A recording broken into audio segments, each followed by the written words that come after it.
Matt Beckenham is a former hurdler. He's an athletics coach. His coach is Melissa Breen, Australia's 100-metre women's record holder, and Lauren Wells as well, the 400-metre hurdler.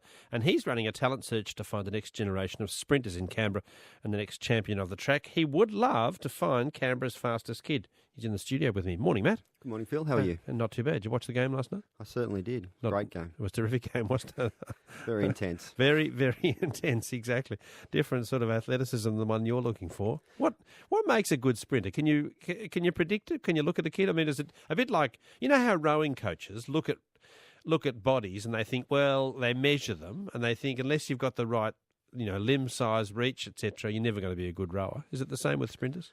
To a certain extent, but I guess if you then look at the two male and female Olympic champions, one's 6'6" and one's about 5'2". So I think when you naturally look at any sportsman, you see that they're naturally talented and gifted in one type of way or another. And I think that we look at having nice long limbs, like Lauren is almost 5'10", and she could have been a rower or a basketballer. And Melissa is obviously strong and athletic looking type of person. So I think that when you're talent IDing, it can be very difficult, to be honest, at the ages that we're looking at in terms of the young teenage age. But what you're really looking for is someone who's got that natural coordination, that natural skill, and just that natural raw power that you can then harness in and develop. And it takes, probably sometimes 8 to 10 years to really see what their full potential is. But it's about getting them early and giving the opportunity to nurture them and develop them to the best they can possibly be. That's an interesting point you raised, because I was going to ask you that, because I wonder whether that was the case with sprinters, because notoriously, as we know, not notoriously, famously, as we know, sprinters don't really get good until they get a bit older, do they? You can be good when you're young, but the best is always yet to come if you're a sprinter, and famously, sprinters are in their late 20s often when they're at their peak. Yeah, and unlike a lot of other sports. Yeah, well, in track and field now, it's getting older and older because there's more money in the sport, and so people can hang around for longer and they can continue to develop. You get the absolute freaks of nature, and we have quite a few in Australia with Sally Pearson and Jana Pittman back in the years who were world champions at 19 and 20 years of age. They're not the norm. The norm is a matter of really making commitment to the sport.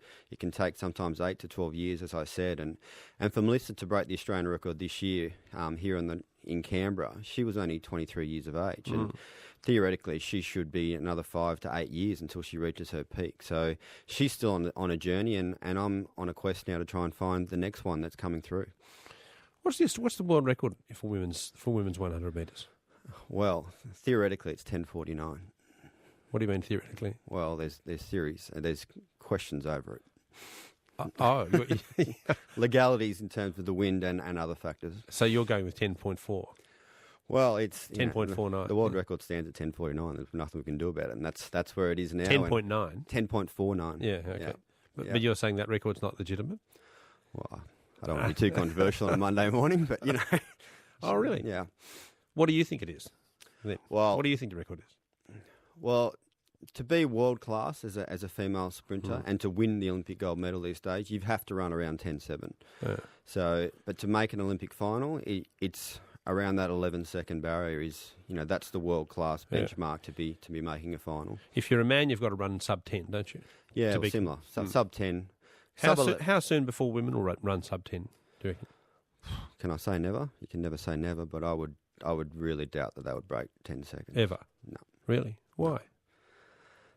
It's now you're questioning me, aren't you? I think it's really difficult to break 11 seconds, let alone 10 seconds, and I think that to be trained to the minute, as they say in parlance, and to do everything right and to have a consistent 8-year block of training without injury to get to breaking 11 seconds is something truly special. So to them even be questioning breaking 10 as a female, it's beyond the realms of, I think, capabilities. Really? Yeah. They presumably might have said that about men's sprinting at some point.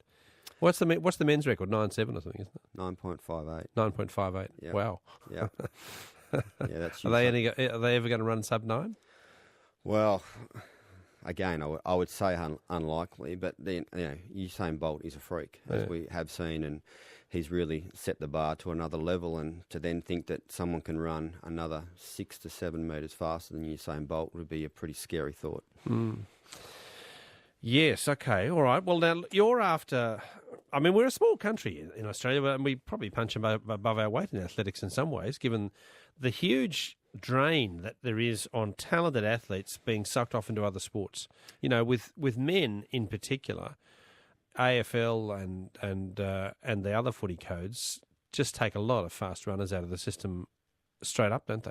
Yeah, exactly. I think we are really rich in opportunity here in Australia and particularly in Canberra. Like, we play AFL, we play rugby league, we play soccer, we play rugby union. All the men's sports we play, there's a plethora of them in Canberra. And as you said, there's not quite as many in the women. So there is probably slightly more of an opportunity to find the next track and field star in the females. But having said that, it doesn't mean they can't be the next male. And there's a 16-year-old now who's just making a massive improvement in Tasmania, who's just run 10.44 and jumped 7.66 in the long jump. So that's down in Tasmania. Well, it's a Tassie kid. Yeah. He's run 10.4. Yeah, 10.44. He's run the fastest in the world 10.4. as a 16-year-old. So that's fast enough to win around the world in an athletics meet normally, isn't it? 10.4? Yeah, well, he'll go to the World Youth next year, the under-18s, and as it stands right now, he'd be favourite for the 100 and the long jump. Is he a white kid? Yeah, he is. Wow. Yeah. And so that... The only reason I raise that is because, I mean, in men's sprinting these days, if you're not black, it's unusual, isn't it?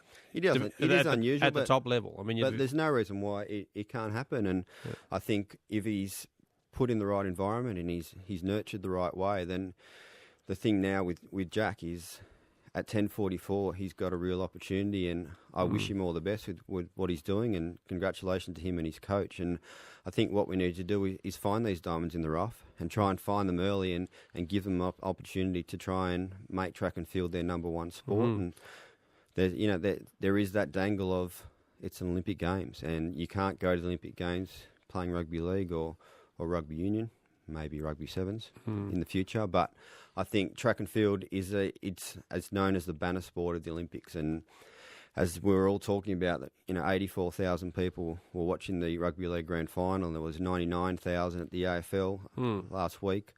I ran in front of 100,000 people in the Sydney Olympic Games, and that is just an unbelievable experience. Yeah. It's just an opportunity there to be involved and to try and represent your country in Olympic Games. Yep. Matt Beckenham's my guest. He's a former hurdler, now athletics coach, and he's running a talent search to find the fastest kid in Canberra. Well, we're calling it that because he really would like to find the next generation of sprinters in Canberra and the next champion of the track. So how do you turn them up? So how are you going to find the fastest kid in Canberra anyway? Well, it's... Let loose a savage dog and say, okay, kids, run. Survival of the fittest? Well, no.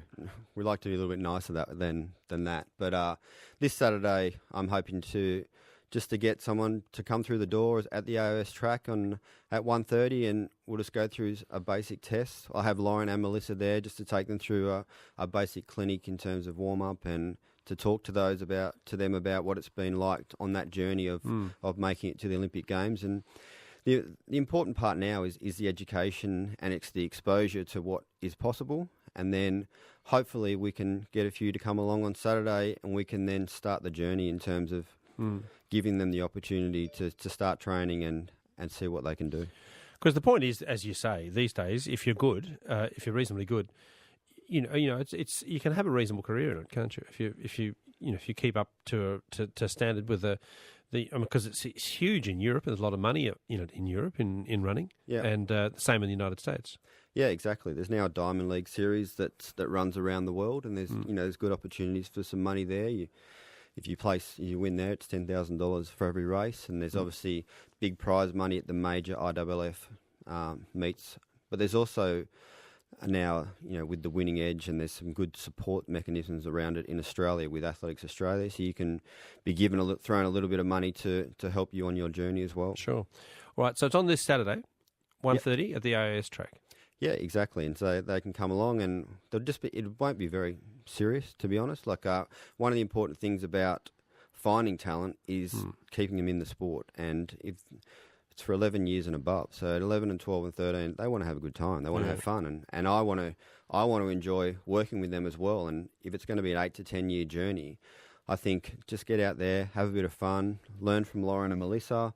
They'll go through some basic testing where they might run over 30 metres or 60 metres. And I want to meet them, and I want to meet their parents, and I just want to see if they've got the right attitude and the right aptitude to be able to make a commitment to the sport. And I think let's see what they can do. It's a problem, isn't it, Matt? It's a problem for every sport. I remember talking to Pat Rafter a few years ago about about the malaise in Australian men's tennis.